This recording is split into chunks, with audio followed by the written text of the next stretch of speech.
Sutra au sujet de la profonde bonté des parents et de la difficulté à la rendre. Ainsi, j'ai entendu, une fois, le Bouddha demeurait à Shravasti, dans le bois de Jeta, dans le jardin du bienfaiteur des orphelins et des solitaires, en compagnie d'une assemblée de 12 000 grands bhikshus et de tous les bodhisattvas, 38 000 en tout. À ce moment, l'unique honoré du monde emmena la grande assemblée à une marche dans la direction du sud. Soudainement, ils arrivèrent à hauteur d'une pile d'os à côté de la route. L'unique honoré du monde tourna son visage vers la pile, posa ses 5 membres sur le sol et s'inclina respectueusement. Ananda joignit ses paumes et demanda à l'unique honoré du monde. Le Tathagata est le grand instructeur des 3 joyaux et le père compatissant des êtres des 4 genres de renaissance. Il a le respect et la révérence de l'assemblée entière. Pour quelle raison s'incline-t-il maintenant devant une pile d'os séchés ? Le Bouddha dit à Ananda, « Bien que vous tous êtes mes disciples les plus prééminents et des membres de la Sangha depuis longtemps, vous n'avez pas encore accompli la compréhension profonde. Cette pile d'os pourrait avoir appartenu à mes ancêtres des vies passées. Ils pourraient avoir été mes parents à travers beaucoup de vies. C'est la raison pour laquelle je m'incline maintenant devant eux. » Le Bouddha continua à parler à Ananda. Ces os que nous regardons peuvent être divisés en 2 parties. Une partie est composée des os d'hommes qui sont lourds et de couleur blanche, l'autre partie est composée des os de femmes qui sont légers et de couleur noire. Ananda dit au Bouddha, « Unique honoré du monde, quand les hommes sont en vie dans ce monde, ils parent leur corps de robes, de ceintures, de chaussures, de chapeaux et d'autres fins attraits, de façon à assumer clairement une apparence d'homme. Quand les femmes sont en vie, elles se maquillent, se parfument, se poudrent et mettent d'élégantes senteurs pour parer leur corps, de façon à assumer clairement une apparence de femme. De plus, une fois que les hommes et les femmes meurent, tout ce qui reste sont les os. Comment peut-on les distinguer ? De grâce, enseignez-nous la manière de les distinguer. » Le Bouddha répondit à Ananda, « Si quand les hommes sont en ce monde, ils entrent dans des temples, écoutent les explications des sutras et des textes Vinaya, rendent hommage aux 3 joyaux et récitent les noms des Bouddhas, alors quand ils meurent, leurs os deviennent lourds et de couleur blanche. La plupart des femmes dans ce monde ont peu de sagesse et sont saturées d'émotions. Elles donnent naissance et élèvent des enfants, pensent que cela est leur devoir. Chaque enfant compte sur le lait de la mère pour la vie et l'alimentation, et ce lait est une transformation du sang de la mère. Chaque enfant boit 1200 gallons du lait de sa mère. À cause de cet écoulement sur le corps de la mère d'où l'enfant prend le lait pour son alimentation, la mère devient sèche et décharnée, et ainsi ses os deviennent noirs et légers en poids. Quand Ananda entendit ces mots, il ressentit une douleur au cœur comme s'il avait été poignardé et pleura en silence. Il dit à l'unique honoré du monde, « Comment peut-on rendre à sa mère sa vertu et sa bonté ?» Le Bouddha dit à Ananda, « Écoutez bien et je vais l'expliquer en détail. Le fœtus grandit dans la matrice de sa mère pendant 10 mois lunaires. Quelle amertume traverse-t-elle pendant qu'il y demeure ? Au cours du 1er mois de la grossesse, la vie du fœtus est aussi précaire qu'une rosée sur l'herbe. C'est comme si vraisemblablement elle ne durerait pas du matin au soir, mais s'évaporerait à la mi-journée. Au cours du 2e mois lunaire, l'embryon se fige comme du lait caillé. Au 3e mois, il ressemble à du sang coagulé. Au cours du 4e mois de grossesse, le fœtus commence à adopter légèrement une forme humaine. Au 5e mois dans la matrice, l'enfant commence à développer les essences des 6 facultés sensorielles, les yeux, les oreilles, le nez, la langue, le corps et l'esprit. Au 7e mois, les 360 os et ligaments sont formés et les 84 000 pores de poils sont achevés. Au 8e mois lunaire de la grossesse, l'intellect et les 9 ouvertures sont formées. Dans le 9e mois, le fœtus a appris à assimiler les différents nutriments des nourritures qu'il mange. Par exemple, il peut assimiler l'essence des pêches, des poires, certaines racines de plantes et les 5 types de graines. À l'intérieur du corps de la mère, les organes solides internes utilisés pour stocker pendent vers le bas, tandis que les organes creux internes utilisés pour la transformation s'enroulent vers le haut. Ceci peut être comparé aux 3 montagnes qui s'élèvent de la surface de la Terre. On peut appeler ces montagnes le mont Sumeru, la montagne Karma et la montagne de sang. Ces montagnes analogues se rassemblent et forment une simple rangée dans un motif de pic tourné vers le haut et de vallée vers le bas. Ainsi de même, la coagulation du sang de la mère depuis ses organes internes forme une unique substance qui devient la nourriture de l'enfant. Pendant le 10e mois de grossesse, le corps du fœtus est achevé et prêt à naître. Si l'enfant est extrêmement filial, il émergera avec les paumes des mains jointes en respect et la naissance sera paisible et auspicieuse. La mère restera sans blessure par la naissance et ne souffrira d'aucune douleur. Cependant, si l'enfant est extrêmement rebelle de nature, au point d'être capable de commettre les 5 actes rebelles, alors il blessera la matrice de la mère, déchirera le foie et le cœur de sa mère ou s'entremêlera dans les os de sa mère. La naissance sera ressentie comme une coupure en rondelles par 1000 couteaux ou comme 10 000 épées aiguisées agressant son cœur. Ce sont les agonies entraînées par la naissance d'un enfant rebelle et défiant. Pour expliquer plus clairement, il y a 10 types de bonté accordées par la mère à l'enfant. Le premier est la bonté de fournir protection et soins quand l'enfant est dans la matrice. Le second est la bonté de supporter la souffrance pendant la naissance. Le troisième est la bonté de tout oublier de la douleur une fois que l'enfant est né. Le quatrième est la bonté de manger la mère pour elle-même et de garder le sucré pour l'enfant. Le cinquième est la bonté de déplacer l'enfant d'un endroit mouillé et de s'allonger sur l'humide. Le sixième est la bonté d'allaiter l'enfant, de le nourrir et de l'élever. Le septième est la bonté de laver l'impur. Le huitième est la bonté de toujours penser à l'enfant quand il a voyagé loin. Le neuvième est la bonté d'une profonde dévotion et attention. Le 10e est la bonté d'une suprême pitié et sympathie. La bonté de fournir protection et soins quand l'enfant est dans la matrice. Les causes et conditions des kalpas accumulés s'alourdissent jusqu'à ce que dans cette vie, l'enfant finisse dans la matrice de sa mère. Au bout de 7 semaines, les 6 organes commencent à se développer, le corps de la mère devient aussi lourd qu'une montagne. Le calme et les mouvements du fœtus sont comme un désastre du vent calpique. Les vêtements fins de la mère ne tiennent plus correctement et ainsi son miroir ramasse la poussière. La bonté de supporter la souffrance pendant la naissance. La grossesse dure pendant 10 mois lunaires et culmine en un travail difficile à l'approche de la naissance. Cependant, chaque matin, la mère est sérieusement malade et chaque jour elle est assoupie et lente. Sa crainte et son agitation sont difficiles à décrire. La tristesse et les larmes remplissent sa poitrine. Elle dit avec peine à sa famille qu'elle est seulement effrayée que la mort la rattrape. La bonté de tout oublier de la douleur une fois que l'enfant est né.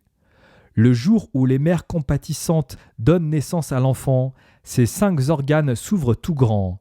Le sang coule comme d'un agneau massacré, cependant en entendant que l'enfant est en bonne santé, elle est submergée d'une joie redoublée, mais après sa joie, la tristesse revient et l'agonie déchire ses entrailles. La bonté de manger la mère pour elle-même et de garder le sucré pour l'enfant. La bonté des 2 parents est profonde et très grande. Leur attention et dévotion ne cessent jamais. Sans jamais se reposer, la mère ne conserve le sucré que pour l'enfant et sans se plaindre, elle avale la mère pour elle. Son amour est lourd et son émotion difficile à porter. Sa bonté est profonde et de même sa compassion. Voulant seulement que l'enfant se rassasie, la mère compatissante ne parle pas de sa propre faim. La bonté de déplacer l'enfant d'un endroit mouillé et de s'allonger sur l'humide. La mère est volontaire pour être mouillée de façon à ce que l'enfant reste sec. Avec ses 2 seins, elle satisfait sa faim et sa soif. Le couvrant avec ses manches, elle le protège du vent et du froid. Par bonté, sa tête se repose rarement sur un oreiller, et encore fait-elle ceci de bon cœur, aussi longtemps que l'enfant est à l'aise, la gentille mère ne recherche aucun soulagement pour elle-même. La bonté d'allaiter l'enfant, de le nourrir et de l'élever. La gentille mère est comme la grande terre. Le sévère père est comme le ciel compatissant. L'un couvre de dessus, l'autre supporte de dessous. La bonté des parents est telle que ils ne connaissent aucune haine et colère à l'égard de leur progéniture et ne sont pas mécontents même si l'enfant est né infirme. Après que la mère ait porté l'enfant dans son ventre et ait donné naissance, les parents s'en occupent et le protègent jusqu'à la fin de leur vie. La bonté de laver l'impur. À l'origine, elle possédait un beau visage et un beau corps. Son esprit était fort et vivant. Ses sourcils étaient comme de frais saules verts, et ses traits faisaient rougir de honte. Mais sa bonté est si profonde qu'elle renonce à un beau visage. Bien que nettoyant la saleté qui blesse sa constitution, la gentille mère agit exclusivement pour le salut de ses fils et filles et permet volontairement à sa beauté de faner. La bonté de toujours penser à l'enfant quand il a voyagé loin. La mort des êtres aimés défunts est toujours difficile à endurer, mais la séparation est aussi douloureuse. Quand l'enfant voyage loin, la mère s'inquiète dans son village. Du matin au soir, son cœur est avec l'enfant et un millier de larmes tombent de ses yeux. Comme le singe qui pleure en silence pour l'amour de son enfant, à chaque battement son cœur est brisé. La bonté d'une profonde dévotion et attention. Comme le souci émotionnel et la bonté des parents sont lourds. Leur bonté est profonde et difficile à rendre. Volontairement, ils endurent la souffrance au nom de leur enfant. Si l'enfant travaille dur, les parents se sentent mal à l'aise. S'ils entendent qu'il a voyagé loin, ils s'inquiètent qu'à la nuit, il ait à dormir dans le froid. Même un moment de douleur enduré par leurs fils et filles désolera les parents. La bonté d'une suprême pitié et sympathie. La bonté des parents est profonde et importante. Leurs tendres soucis ne cessent jamais. À partir du moment où ils se réveillent chaque jour, leurs pensées sont avec leurs enfants. Que les enfants soient proches ou éloignés, les parents pensent à eux souvent. Même si une mère vit pendant 100 ans, elle sera toujours inquiète pour son enfant de 80 ans. Voulez-vous savoir comment une telle bonté et un tel amour prennent fin ? Cela ne commence même pas à se dissiper jusque sa vie prenne fin. Le Bouddha dit à Ananda : « Quand je contemple les êtres vivants, je vois que bien qu'ils sont nés en tant qu'êtres humains, néanmoins ils sont stupides et ternes dans leurs pensées et actions. Ils n'ont aucune reconnaissance à l'égard de la grande bonté et de la vertu de leurs parents. Ils sont irrespectueux et tournent le dos à la bonté et à ce qui est juste. Ils manquent d'humanisme et ne sont ni filiaux ni obéissants. Pendant 10 mois, quand la mère est avec son enfant, elle se sent inconfortable chaque fois qu'elle se lève, comme si elle levait un lourd fardeau. Comme une infirme chronique, elle est incapable de garder sa nourriture et sa boisson. Quand les 10 mois sont passés et que le moment de la naissance arrive, elle endure toutes sortes de douleurs et de souffrances pour que l'enfant puisse naître. Elle est inquiète de sa propre mortalité, comme un cochon ou un agneau qui attend pour être tué. Alors le sang s'écoule partout sur le sol. Ce sont les souffrances qu'elle endure. Une fois que l'enfant est né, elle conserve ce qui est doux pour lui et avale ce qui est amer pour elle-même. Elle porte et nourrit l'enfant, le lave de ses saletés.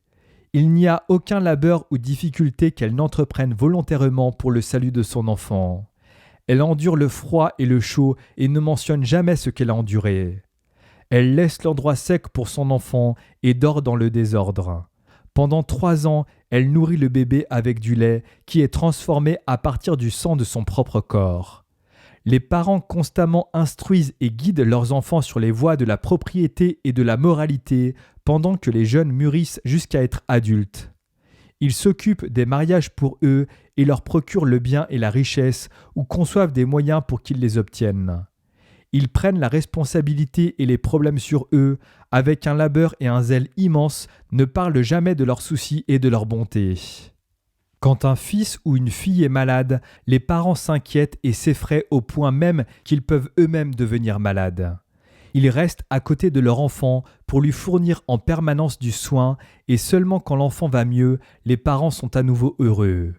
De cette façon, ils s'occupent et élèvent leurs enfants avec l'espoir que leur progéniture devienne rapidement des adultes matures. Comme cela est triste que très souvent tous les enfants soient sans gratitude en retour. En parlant avec les parents qu'ils devraient honorer, les enfants ne montrent aucune obéissance.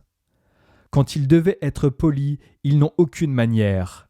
Ils regardent d'un œil mauvais ceux qu'ils devraient vénérer et insultent leurs oncles et leurs tantes.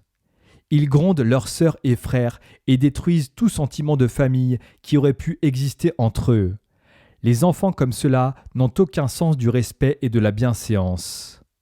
Les enfants peuvent être bien instruits, mais ils sont ingrats. Ils ne prêteront aucune attention aux instructions ou n'obéiront à aucune règle. Rarement, ils voudront se fier aux conseils de leurs parents. Ils sont contrariants et rebelles quand ils interagissent avec leurs frères. Ils rentrent et sortent de la maison sans rien rapporter à leurs parents. Leurs paroles et leurs actions sont vraiment arrogantes et ils agissent de façon impulsive sans consulter les autres. De tels enfants ignorent les réprimandes et les punitions établies par leurs parents et ignorent les avertissements de leurs oncles. De plus, en même temps, ils sont immatures et ont toujours besoin d'être surveillés et protégés par leurs aînés. Comme de tels enfants grandissent, ils deviennent de plus en plus obstinés et incontrôlables. Ils sont entièrement ingrats et complètement entêtés. Ils sont défiants et pleins de haine, rejetant à la fois la famille et les amis. Ils lient amitié avec des mauvaises personnes et sous leur influence très vite adoptent les mauvais genres de mauvaises habitudes. Ils viennent à prendre ce qui est faux pour juste. De tels enfants peuvent être attirés par d'autres pour quitter la famille et aller courir dans d'autres villes, dénonçant ainsi leurs parents et rejetant leur ville natale. Ils veulent devenir des vendeurs ou des fonctionnaires qui se languissent dans le confort et la luxure. Ils peuvent se marier à la hâte et le nouveau lien apporte encore une nouvelle obstruction qui les empêche de retourner à la maison pendant une longue période. Ou bien, en allant vivre dans d'autres villes, ces enfants peuvent être imprudents et peuvent se retrouver piégés ou accusés d'avoir commis le mal. Ils peuvent être injustement enfermés en prison. Ou bien ils peuvent rencontrer la maladie et être empêtrés dans les désastres ou des privations, sujets à la terrible douleur de la pauvreté, de la soif et du dessèchement. De plus, personne là-bas ne s'occupera d'eux. Étant méprisés et mal aimés par d'autres, ils seront abandonnés dans la rue. Dans de telles conditions, leurs vies prennent fin. Personne ne s'occupe d'essayer de les sauver. Leurs corps enflent, pourrissent et se dégradent et sont exposés au soleil et soufflés par le vent. Les os blancs se désagrègent entièrement et se dispersent tandis que ces enfants arrivent à leur repos final dans la saleté de quelque autre ville. Ces enfants ne se réuniront plus jamais dans la joie avec leurs parents et amis. Jamais non plus ils ne sauront à quel point leurs parents âgés s'inquiètent et se lamentent pour eux. Les parents peuvent devenir aveugles de tristesse ou se rendre malades d'une douleur et d'un désespoir extrême. Demeurant constamment dans la mémoire de leurs enfants, ils peuvent mourir, mais même quand ils deviennent des fantômes, leurs esprits continuent encore de s'accrocher à cet attachement et sont incapables de le laisser partir. D'autres, parmi ces enfants ingrats, peuvent ne pas être attirés par l'apprentissage, mais à la place être intéressés par des doctrines bizarres et étranges. De tels enfants peuvent être vilains, grossiers et entêtés, se délectant dans des pratiques qui sont hautement vides de bénéfices. Ils peuvent être entraînés dans des vols et des combats, agissant de façon marginale dans la ville en buvant et s'adonnant aux jeux de Paris. Comme si leur propre débauche n'était pas assez, ils y entraînent leurs frères au point de rendre encore plus ample la détresse de leurs parents. Si de tels enfants vivent à la maison, ils partent tôt dans la matinée et ne rentrent pas avant tard dans la nuit. Jamais ils ne demandent des nouvelles sur la santé et le bien-être de leurs parents, ni ils ne s'assurent qu'ils ne souffrent pas du froid et de la chaleur. Ils ne s'informent pas du bien-être de leurs parents dans la matinée ou dans la soirée, non plus au 1er et 15e jour du mois lunaire. En fait, il n'arrive jamais à ces enfants ingrats de demander si leurs parents ont dormi confortablement ou se sont reposés en paix. De tels enfants sont simplement indifférents à l'égard du moindre bien-être de leurs parents. Quand les parents de tels enfants vieillissent et leurs apparences deviennent de plus en plus émaciées et flétries, ils ont honte d'être vus en public et sont sujets à l'injurie et à l'oppression. De tels enfants ingrats peuvent se retrouver avec un père qui est veuf ou une mère veuve. Les parents solitaires sont laissés dans des maisons vides, se sentant comme des hôtes dans leur propre maison. Ils peuvent endurer le froid et la faim, mais personne ne prête attention à leur détresse. Ils peuvent pleurer du matin au soir, se lamentant et soupirant. Il est non seulement juste que des enfants doivent subvenir aux besoins de leurs parents en termes de nourriture et de boissons au goût délicieux, mais des enfants irresponsables sont sûrs de négliger leurs devoirs. Si jamais ils essayent d'aider leurs parents d'une quelconque manière, ils se sentent embarrassés et ont peur que des gens se moquent d'eux. De plus, de telles progénitures peuvent prodiguer le bien-être et la nourriture pour leurs propres femmes ou enfants, négligeant le labeur et la lassitude générés en faisant cela. D'autres progénitures ingrates peuvent être si intimidés par leurs femmes qu'ils suivent tous ces souhaits. Mais quand ils sont appelés par leurs parents et leurs aînés, ils les ignorent et sont totalement intimidés par leurs appels. Il se peut que des filles aient été très filiales envers leurs parents avant leur mariage, mais qu'elles deviennent progressivement rebelles après leur mariage. Cette situation peut être si extrême que si les parents montrent même le plus léger signe de mécontentement, les filles deviennent haineuses et revanchardes à leur encontre. Pourtant, elles supportent les bastonnades et les réprimandes de leur mari avec un caractère doux, même si leurs conjoints sont étrangers avec d'autres noms et liens familiaux. Les liens émotionnels entre de tels couples sont profondément entremêlés et de plus, ces filles gardent leurs parents à distance. Elles peuvent suivre leur mari et déménager vers d'autres villes, quittant leurs parents en les oubliant complètement. Elles n'ont pas envie de les voir et coupent tout lien de communication avec eux. Quand les parents continuent de ne pas entendre de nouvelles de leurs filles, ils ressentent de l'anxiété incessante. Ils deviennent si emplis de tristesse qu'ils donnent l'impression d'être suspendus à l'envers. Chacune de leurs pensées est de revoir leurs enfants, tout comme celui qui est assoiffé et recherche quelque chose à boire. Leur pensée de bonté pour leur progéniture ne cesse jamais. La vertu de la bonté de nos parents est sans limite et infinie. Si on fait l'erreur de ne pas avoir été reconnaissant, comme il est difficile de rendre cette bonté. À ce moment, en écoutant le Bouddha parler de la profondeur de la bonté de nos parents, chacun dans la grande assemblée se jeta au sol et commença à battre sa poitrine et se frapper jusqu'à ce que des pores des poils s'écoulent du sang. Certains tombèrent inconscients sur le sol, tandis que d'autres battirent du pied de tristesse. Cela prit un long moment avant qu'ils reprennent contrôle d'eux-mêmes. D'une voix haute, ils se lamentèrent. « Quelle souffrance, quelle souffrance, quelle douleur, quelle douleur ! Nous sommes tous des délinquants. Nous sommes des criminels qui ne se sont jamais réveillés, comme ceux qui voyagent en pleine nuit sombre. Nous venons juste de comprendre nos délits et nos entrailles sont déchirées en morceaux. Nous espérons seulement que l'unique honoré du monde nous prenne en pitié et nous sauve. De grâce, dites-nous comment nous pouvons rendre la bonté profonde de nos parents. » À ce moment, le Tathagata utilisa 8 genres de sons profonds et purs pour parler à l'assemblée. Vous tous devriez savoir ceci. Je vais maintenant expliquer les différents aspects de ce sujet. S'il y avait une personne qui porte son père sur son épaule gauche et sa mère sur son épaule droite, jusqu'à ce que ses os soient moulus en poudre par leur poids, tandis qu'ils font pression jusqu'à la moelle, et si cette personne-là devait circumambuler le mont Sumeru pendant une centaine de milliers de kalpas, jusqu'à ce que le sang qui s'écoule de ses pieds ait recouvert ses chevilles, cette personne-là n'aurait pas encore payé la profonde bonté de ses parents. S'il y avait une personne qui, pendant la période d'un kalpa empli de famine et de faim, découpait la chair de son corps pour nourrir ses parents et faisait ceci autant de fois qu'il y a de particules poussières tandis qu'il a traversé des centaines de milliers de kalpas, cette personne-là n'aurait pas encore payé la profonde bonté de ses parents. S'il y avait une personne qui, pour le salut de ses parents, prenait un couteau aiguisé et extrayait ses yeux et en faisait une offrande au Tathagata et continuait de faire cela pendant des centaines de milliers de kalpas, cette personne-là n'aurait pas encore payé la profonde bonté de ses parents.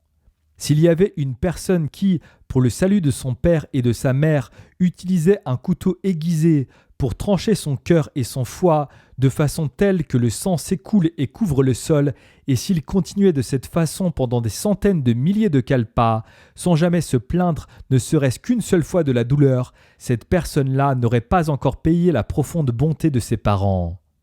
S'il y avait une personne qui, pour le salut de ses parents, prenait une centaine de milliers d'épées et poignardait d'un seul coup son corps de façon telle qu'elle pénètre d'un côté et sorte de l'autre, et s'il continuait de cette façon pendant des centaines de milliers de kalpas, cette personne-là n'aurait pas encore payé la profonde bonté de ses parents. S'il y avait une personne qui, pour le salut de ses parents, battait ses os jusqu'à la moelle et continuait de cette façon pendant des centaines de milliers de kalpas, cette personne-là n'aurait pas encore payé la profonde bonté de ses parents. S'il y avait une personne qui, pour le salut de ses parents, avalait des copeaux de plomb en fusion et continuait de cette façon à le faire pendant des centaines de milliers de kalpas, cette personne-là n'aurait pas encore payé la profonde bonté de ses parents. À ce moment, en écoutant le Bouddha parler de la bonté et de la vertu des parents, chacun dans la grande assemblée versa des larmes silencieuses et sentit une douleur brûlante dans son cœur. Ils réfléchirent profondément, simultanément manifestèrent de la honte et dirent au Bouddha : « Unique honoré du monde, comment peut-on rendre la profonde bonté de nos parents ?» Le Bouddha répliqua : « Disciples du Bouddha, si vous souhaitez rendre la bonté de vos parents, rédigez ce sutra en leur nom. Récitez ce sutra en leur nom. Repentez-vous des transgressions et des délits en leur nom. Pour le salut de vos parents, faites des offrandes aux 3 joyaux. Pour le salut de vos parents, maintenez les préceptes de l'alimentation pure. Pour le salut de vos parents, pratiquez le don et cultivez les bénédictions. Si vous pouvez faire ces choses-ci, vous devenez un enfant filial. Si vous ne faites pas ces choses-ci, vous êtes une personne destinée aux enfers. » Le Bouddha dit à Ananda : « Si une personne n'est pas filiale, quand sa vie prend fin et son corps décline, elle tombera dans l'enfer sans espace Avicii. Ce grand enfer mesure 80 000 yojanas de circonférence et est entouré des 4 côtés par des murs de fer. Au-dessus, il est couvert par des filets et le sol est aussi fait de fer. Une masse de feu brûle violemment, tandis que le tonnerre gronde et des boules brillantes d'éclairs mettent le feu aux choses. Du laiton fondu et des fluides de fer sont versés sur les corps des contrevenants. Des chiens en laiton et des serpents en fer constamment crachent du feu et de la fumée qui brûle les pécheurs et broie leur chair et graisse en pulpe. Oh, quelle souffrance! Difficile à accepter, difficile à supporter. Il y a des flèches, des crochets, des lances, des hallebardes de fer et des chaînes de fer, des marteaux de fer et des poinçons de fer. Des roues de couteaux en fer tombent de l'air. Le pécheur est haché, cisaillé ou poignardé et endure ses punitions cruelles pendant des kalpas sans répit. Alors ils entrent dans les enfers restants, où leurs têtes sont couvertes avec des bassins ardents, tandis que des roues de fer roulent sur leur corps, passant horizontalement et verticalement, jusqu'à ce que leurs entrailles soient crevées et leurs os et chair soient écrasés en pulpe. En une journée, ils expérimentent des myriades de naissances et de morts. De telles souffrances sont le résultat d'avoir commis les 5 actions rebelles et d'avoir été ingrat à l'égard des parents quand on était en vie. À ce moment, en écoutant le Bouddha parler de la vertu de la bonté des parents, chacun dans la grande assemblée versa des larmes avec grande tristesse et s'adressa au Tathagata. « En ce jour, comment peut-on rendre la profonde bonté de nos parents ?» Le Bouddha dit : « Disciples du Bouddha, si vous souhaitez rendre leur bonté, alors pour le salut de vos parents, imprimez ce sutra. Ceci est vraiment rendre leur bonté. Si une personne peut imprimer une copie, alors elle verra le Bouddha. Si une personne peut imprimer 10 copies, alors elle verra 10 Bouddhas. Si une personne peut imprimer une centaine de copies, alors elle verra une centaine de Bouddhas. Si une personne peut imprimer 1 millier de copies, alors elle verra 1 millier de Bouddhas.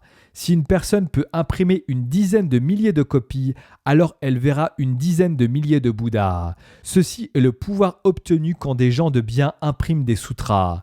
Tous les Bouddhas protégeront pour toujours de telles personnes avec leur bonté et pourront immédiatement permettre aux parents de telles personnes de renaître dans les cieux, de jouir de toutes les sources de bonheur et d'abandonner les souffrances des enfers. » À ce moment, Ananda et le reste de la grande assemblée, les Asuras, Garuda, Kimnara, Mahoraga, les humains, non-humains et les autres, aussi bien que les dieux, les dragons, Yaksha, Gandharva, rois sages qui tournent la roue et tous les rois inférieurs, ressentirent tous les poils de leur corps se redresser quand ils eurent entendu ce que le Bouddha avait exposé.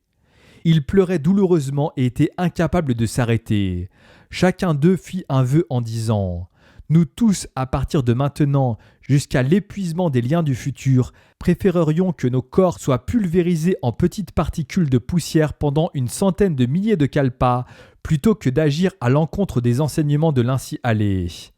Nous préférerions que nos langues soient arrachées de façon à ce qu'elles s'étendent sur un yojana entier et que pendant une centaine de milliers de kalpas, une charrue en fer roule dessus.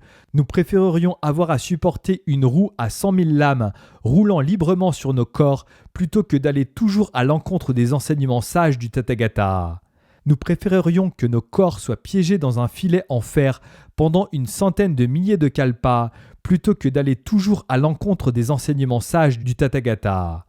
Nous préférerions que pendant une centaine de milliers de kalpas, nos corps soient hachés, mutilés, cisaillés et burinés en 10 millions de parties, de façon telle que nos peaux, chairs, ligaments et os soient complètement désintégrés plutôt que d'aller toujours à l'encontre des enseignements sages du Tathagata. À ce moment, Ananda, avec dignité et un sentiment de paix, se leva de son siège et demanda au Bouddha « Unique honoré du monde, quel nom doit porter ce sutra quand nous sommes d'accord avec et le respectons ?» Le Bouddha dit à Ananda « Ce sutra est appelé le sutra au sujet de la profonde bonté des parents et de la difficulté à la rendre. Utilisez ce nom quand vous êtes d'accord avec et le respectez. » À ce moment, la grande assemblée, les dieux, les humains, les asuras et les autres, en écoutant ce que le Bouddha avait dit, furent complètement ravis. Ils le crurent, le reçurent et offrirent leur conduite en accord avec ce sutra, et enfin s'inclinèrent et se retirèrent.